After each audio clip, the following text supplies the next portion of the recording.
សួស្តីអ្នកទាំងអស់គ្នាថ្ងៃនេះខ្ញុំចង់បង្រៀនអ្នកទាំងអស់គ្នាអំពីរបៀបកាត់តវីដេអូនៅលើកម្មវិធី Final Cut Pro និង macbook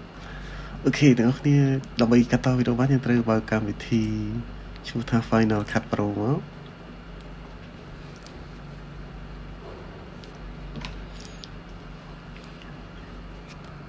យើងចុច cancel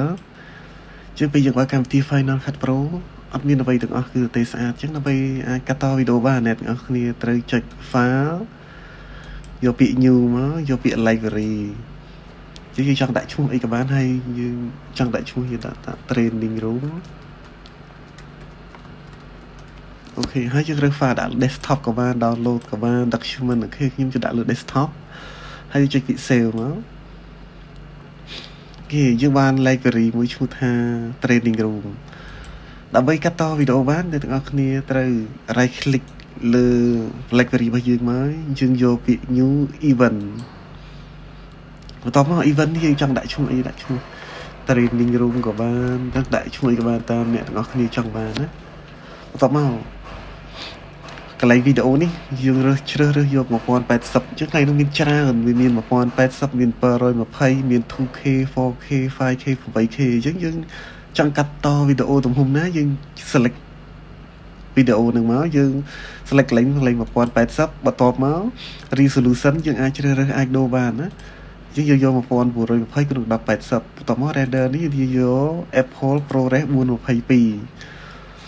បន្ទាប់មកទៀតអ្នកនរគ្នាចុច OK មកនេះហើយនេះគឺជា project បាទយើងបង្កើតបាន project មួយអូខេដើម្បីអាចកាត់តវីដេអូអ្នកទាំងអស់គ្នាត្រូវ import វីដេអូចូលមកដើម្បី import វីដេអូចូលកម្មវិធី Final Cut Pro បានអ្នកទាំងអស់គ្នា right click លើកន្លែងនេះកន្លែង project យើងមកហើយយើងពី import media តោះមកយើងទៅ select មកនេះ computer យើងឈ្មោះយើង select desktop មកយើងឧទាហរណ៍យកវីដេអូផ្កានេះមួយយើងតោះមកយើងចុចពី import ពេលនោះវីដេអូនឹង import ចូលកន្លែង project យើងហើយដើម្បីអាចកាត់តវីដេអូបានអ្នកទាំងអស់គ្នាត្រូវអូសចុចមកឲ្យជាប់អូសវីដេអូហ្នឹងទីវាតម្លាក់ចូល timeline ខាងក្រោមនេះគេហៅថា timeline ណាអូខេនេះយើងអាចកាត់តវីដេអូបានហើយយើងយកវីដេអូដាក់ក្នុង timeline យើងអាច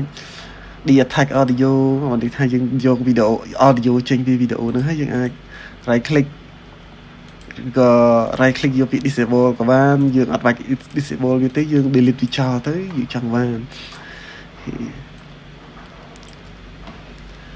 ចឹងដើម្បីចង់កាត់តវីដេអូយើងត្រូវស្គាល់ tool នេះមួយនេះមាន tool នេះមាន tool ច្រើនមានពាក្យ select មានពាក្យ trim position range selection plate zoom ហើយនឹង hand ចឹងទីមួយខ្ញុំបានអ្នកទាំងអស់គ្នាអំពីពាក្យ select វាថាយើង select វីដេអូ audio អូខេអញ្ចឹង tool ទី2គឺ trim យើង select លើវាមក trim បានន័យថានេះយើងទាញវីដេអូ